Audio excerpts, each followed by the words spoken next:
1.5 kilo সাইজের এই সেই ইলিশ মাছ, কাতলা মাছের মতো পুরো একদম মাছটা আজকে। তুমি নাও, ধরে ফেলো আর সাহস। তাহলে বাবা দিদি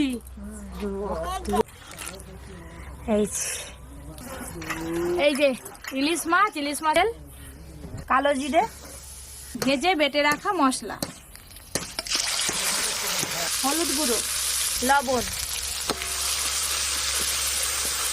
এবার জল দিয়ে দেব, এরা কাঁচা লঙ্কা,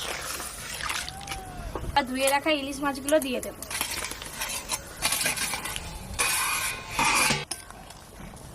মোটামুটি 5, এই দেখুন অল্প আঁচে রেখেছি, কি সুন্দর গুটগুট করে ফুটছে। আর চাপা দেওয়ার দরকার নেই, এমনি আর একটু পরে। কাঁচা ইলিশ টপকা রান্না তো হয়ে গেল, ঢেলে নেব। ওপর দিয়ে একটু সর্ষের তেল ছড়িয়ে দেব। এই যে টপকা ইলিশ, আর সাথে ইলিশ মাছের মাথা দিয়ে পুঁই শাকের ঘন্ট। দাদু, ইলিশ মাছের মাথা দিয়ে পুঁই শাকের ঘন্ট, ইলিশ মাছের টপকা।